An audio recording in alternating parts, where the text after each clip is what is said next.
Fala família, sejam todos bem-vindos ao canal Vitrine Política. Aqui nós não nos limitamos às manchetes, aqui vamos além do que é mostrado, analisando os fatos com profundidade, responsabilidade e compromisso com a verdade. Eu falo com você com humildade, respeito e seriedade, trazendo análises, bastidores e informações que muitos preferem esconder, mas que você precisa conhecer para formar sua própria opinião. Se você acredita que o Brasil precisa de transparência, justiça e informação sem maquiagem, este canal é para você. Inscreva-se agora, ative o sininho e faça parte de uma comunidade que cresce com consciência, coragem e fé. Seu apoio é fundamental para que este canal alcance mais pessoas e leve informações verdadeiras a quem não aceita ser enganado. Vitrine Política, porque entender o que acontece por trás muda tudo. E essa notícia vem diretamente de Brasília com Gustavo Gayer. Urgente, Moraes transfere Bolsonaro para Papudinha. Assista esta matéria até o final para você entender tudo sobre o que está ocorrendo e vamos deixando os créditos na plataforma para o Gayer.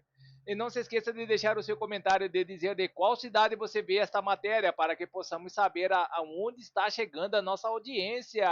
Sem mais enrolações, vamos à matéria. Acaba de decidir transferir o Jair Messias Bolsonaro de onde ele está na Polícia Federal para a Papudinha.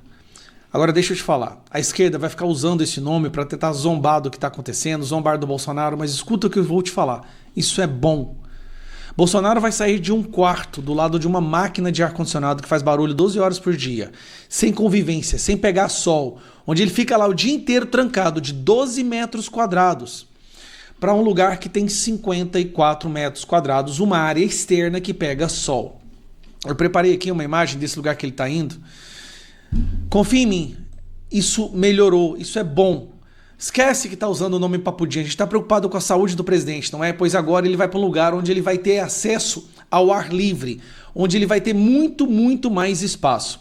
Esse lugar que você está vendo, isso aqui é uma filmagem da mesma cela que o Bolsonaro vai ficar, e é para lá que foi enviado Silvinei Vasquez e o Anderson Torres.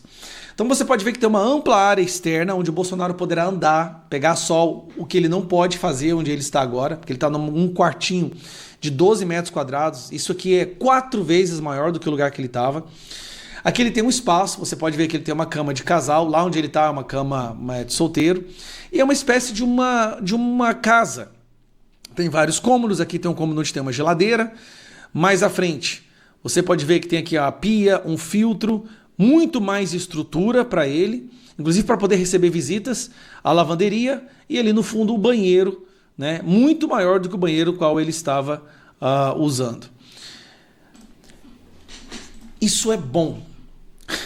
Obviamente, não é o que nós queríamos, o Bolsonaro tinha que estar na casa dele, mas a pressão que nós estamos fazendo, aquela reivindicação que nós enviamos para a Defensoria Pública do DF, que eles iriam até a sala que o Bolsonaro estava para fazer uma investigação, a pressão da família do Bolsonaro, a pressão dos advogados, isso fez, tudo que a gente tem feito, essa pressão que a gente tem feito trouxe um resultado. Moraes viu que não tinha como mais manter Bolsonaro ali naquela tortura sensorial, vai enviar ele para Papudinha. Lembrando, é um lugar perto da Papuda, mas não é a Papuda. Ela tem o nome de Papudinha, mas não é a Papuda. É o 19º Batalhão de Polícia, se eu não me engano. E ele tem uma estrutura muito melhor. Tá? Bolsonaro vai poder andar, vai poder pegar sol, tem muito mais espaço para ele. Eu sei que a gente tem que festejar ou celebrar as menores vitórias, mas isso é uma pequena vitória. E digo mais, na decisão do Alexandre de Moraes, ele também decidiu que hoje, na transferência, o Bolsonaro poderia receber a visita de todos os membros da sua família durante 3 horas. Isso não acontece desde que ele foi preso. Ele vai passar 3 horas com os membros da sua família. Isso é muito bom. E também decidiu que vai colocar lá a bicicleta ergonômica e alguns outros equipamentos de exercício para o Bolsonaro poder se exercitar. É uma vitória. Para a situação que nós estávamos, o sofrimento que a gente estava passando por causa do Bolsonaro, isso é uma que seja. E é triste a situação que a gente está, tem que celebrar isso, mas é uma situação melhor para o nosso presidente. Vamos continuar trabalhando pela prisão domiciliar humanitária. Ele tem mais do que direito, do que Collor, tá? Mas o que a gente está vendo é um recuo, sim. Eu acho que o Moraes não queria que a Defensoria Pública fosse lá e fizesse um relatório mostrando a situação. Assim, ele viu que as pessoas não iam se acalmar, a gente estava botando pressão cada vez mais. Então, só saber que o Bolsonaro, a gente está nesse lugar aqui, ó, um lugar que tem espaço para andar lá fora, como vocês podem ver. Tem um ambiente muito maior, as salas são maiores, tem um corredor, tem 3 ou 4 cômodos, tem um banheiro muito maior. Isso aqui, sinceramente, nos dá um pouquinho de alívio. Deixa a esquerda zombar, deixa a esquerda fazer o barulho que eles quiserem. Essa mudança foi boa. Agora ele está na Polícia Militar, ele está sob os cuidados da Polícia Militar, que nós sabemos que é muito mais simpática ao nosso presidente, muito mais simpática a nós. A Polícia Federal tem a Gestapo do Moraes, mas o Moraes não tem influência na Polícia Militar. E vamos para mais notícias no site Poder 360. Dino proíbe emendas para ONGs ligadas a parentes de congressista. O ministro do Supremo Tribunal Federal diz ser necessário auditorias para limitar o nepotismo de destinação dos recursos.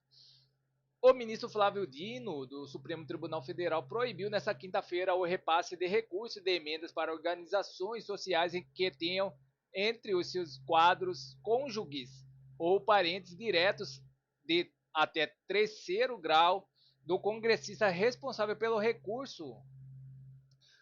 O ministro também vedou a possibilidade de subcontratação por parte das organizações que receberam recursos das empresas que tenham ligações com senadores ou deputados federais que assinaram as emendas. Na decisão, o ministro cita fatos recentes de possíveis irregularidades na destinação das verbas para ONGs ligadas a congressistas. Dino cita um levantamento do jornal O Globo que apontou para repasses recordes de emendas em 2025 e alcançaram a cifra de 1 bilhão e 700 milhões, segundo ele. Avolumam-se indícios graves de malversação de verbas públicas com destinação de recursos para satisfação de interesses privados. Dino voltou a declarar que, caso o quadro de graves anomalias de execução de emendas se mantenha, será necessária uma suspensão total ou parcial de repasse.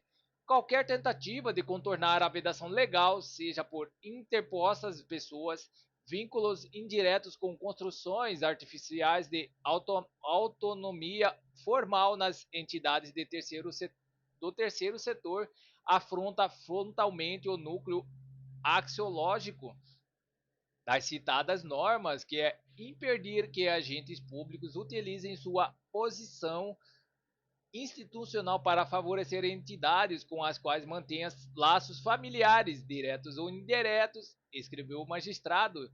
Flávio Dino determinou o ministro da CGU, Vinícius de Carvalho, a presidente um cronograma anual de auditorias com 10 entidades ainda não identificadas no terceiro setor. O prazo dado é de 15 dias. O juiz avalia há indícios de irregularidades na execução de recursos destinados no Departamento Nacional de Obras contra as Secas e para a Codevast, Companhia de Desenvolvimento dos Vales do São Francisco e do Parnaíba. Ele quer um parecer do MDR, Ministério do Desenvolvimento Regional, e do MGI, Gestão e Inovação em Serviços Públicos, e da CGU, no prazo de 60 dias para explicar os problemas crônicos de execução evidenciados por sucessivas operações policiais em desproporção verificada em relação a outras áreas do governo. O magistrado ainda estabeleceu que o presidente do TSE, Tribunal de Contas do Estado do Rio Grande do Sul, Irandir Petros, presta esclarecimento sobre o não cumprimento de uma notificação de outubro de 25. Dino havia estabelecido que os tribunais de contas adotassem as providências necessárias de fiscalização e promoção da adequada conformidade dos processos legislativos orçamentários e da execução das emendas parlamentares. A Atricom, Associação dos Membros dos Tribunais de Contas do Brasil, informou ao ministro que o TCE do Rio Grande do Sul for o único tribunal a não aprovar atos normativos para regulamentar a fiscalização de emendas com cumprimento de requisito e transparência à rastreabilidade. Então é isso, pessoal. Essas são as notícias que estão circulando nas mídias da internet. Não se esqueça de se inscrever, deixar o seu like e clicar no sino para mais informações sobre política. Agradeço a todos pela audiência.